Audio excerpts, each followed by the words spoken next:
All right, we have 6 more interviews at the Imagine AI pop-up podcast here. This one, especially, he's a speaker at Imagine AI Live. Please introduce yourself to our audience. Okay, so my name is Lars Vagnes. I'm the CTO and co-founder of Simley, AI avatar company.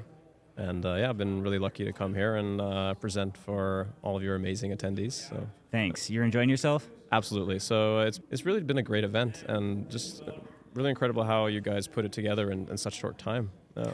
It's been 3 months since we started marketing, and we've got a sold-out event, and it's very few hiccups that I don't think the general public is aware of, but it's gone really well. So thank you for sharing that. It's been very valuable for us, and I've been here and connecting with a lot of people, potential customers, and things like that. So definitely good ROI.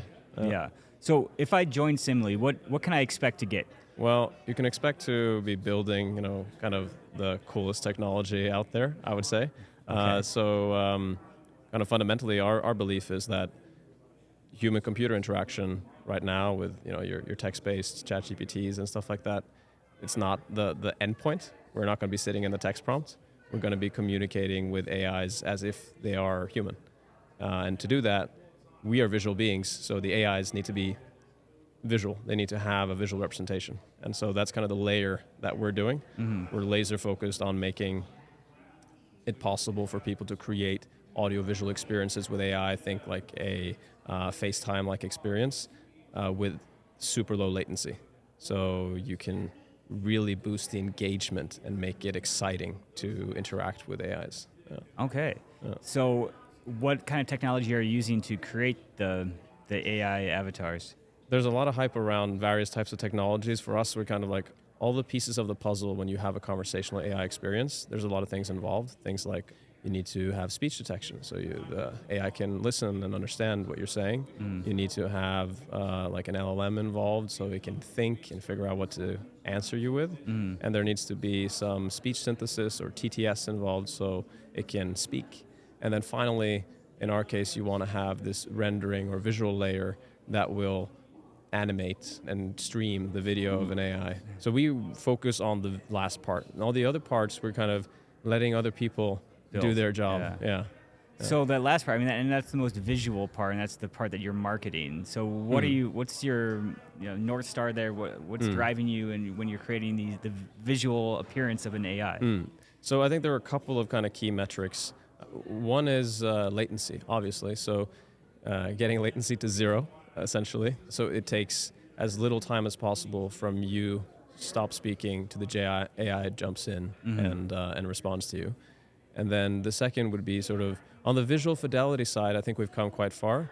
But when it comes to sort of expressiveness and having those like small micro expressions and things like that, which really make a human interaction human, those are things I'm really excited about, which we're building now. Yeah, and so when somebody's coming in to create their avatar, how many options do they have? Right now, we don't offer that as kind of a self-service thing, but if you want to create any avatar, you really only have to give us an image, and then we can create it. So if you go on our website, there's like a section where you can be like, you want to create a new avatar, just talk to us and we'll figure it out for you. So if Imagine AI Live were to have an avatar, it would be like potentially me or something uploading a picture. For sure. And then like that little like question prompt we have on our website, that could be like an AI avatar of me speaking, like answering all the questions like it already does, but we just have a cool person that's expressing it. Absolutely, let's do that. Yeah, that would be really fun. Yeah. So that's one use case. Can you talk about your current customers and people that are using it today? And So I will say we're very early. So at this stage, we have like pilot customers and design partners that we work with. And their use cases kind of fall into a couple different categories. I'd say first one would be a company that is already building a interactive LLM-powered experience, whether that's a chatbot, whether that's a voice bot that they're using, and then they naturally think, well, the next step is to make it visual or audio-visual. So those are kind of other tech companies that are kind of already building these experiences. And then you have use cases like corporate training or training in general. Like in the training use case, you really want to create engagement because that's when people are going to be able to learn the most. You need people's attention. So how do you do that? You create a more compelling experience. So training and education are things that really lend themselves well to what we're doing. So we have some kind of early pilot customers in those sectors.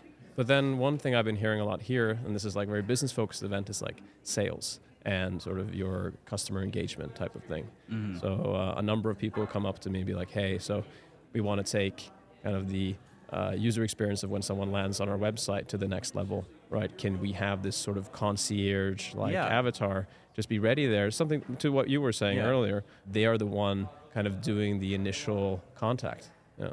It really seems like just the obvious next step that like everyone's going to want that, it's just better than a little FAQ, ask me anything, chat box, and it's going to be an avatar pops up and is like talking and looking like a human answering your question. Absolutely. I think actually one of the other speakers that you guys brought up here, he was just talking about how he was building those kind of systems and been in the game for a long time. Mm-hmm. These kind of like a chatbot embedded things on a website. And his vision of like the next thing was like, now we're going to add an avatar. Well, that's really exciting. Yeah. It's like you've got the product, you've got the roadmap, you've got the use case. So how do you get this out there as quick as, I mean, what's your blocks along the way? What's the plan here? Yeah, so I think in the last couple of months, so we've pretty much only been at this for 4 months. 4 months? Yeah, so we had to make a pretty hard pivot, which I can talk about on another podcast, but essentially building this API tool to help you make your AI interactions audiovisual. We've been at it for since late December. What we have found now is we've kind of started to de-risk the need to the use cases that we just spoke about.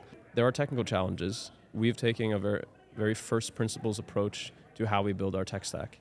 So you have a lot of awesome things happening in like the diffusion model space with things like Sora or other people trying to work to make diffusion models real time.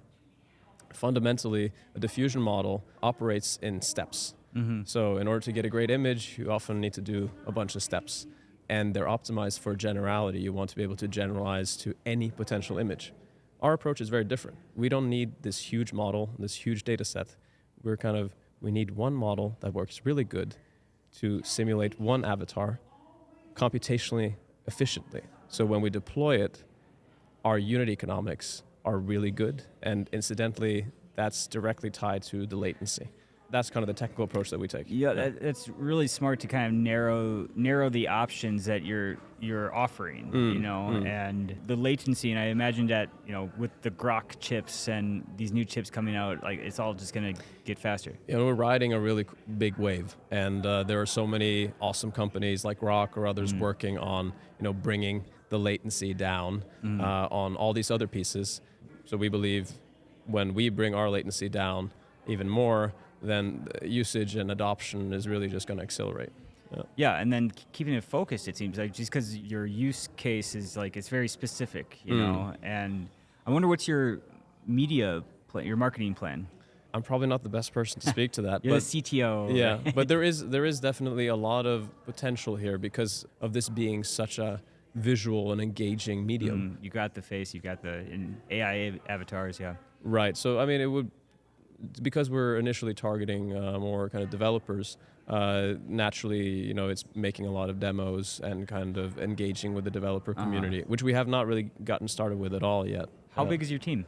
We have about, we're 6 full-time, and then we have some part-time people as well. Awesome. Yeah. That's really exciting to hear. Is there anything else you'd like to say?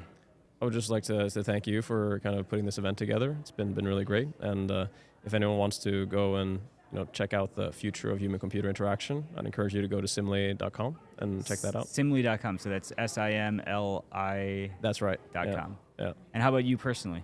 If you want to interact with me, then I'm Lars Vagnes on Twitter, and on LinkedIn you can find me there as well. Who's your CEO? Her name is Heidi Frost Eriksson. Okay. So yeah, I'm really blessed to have her as a co-founder. That's great to hear. Thank you so much for sitting down with me. It's been a pleasure. Yeah, likewise, Chris.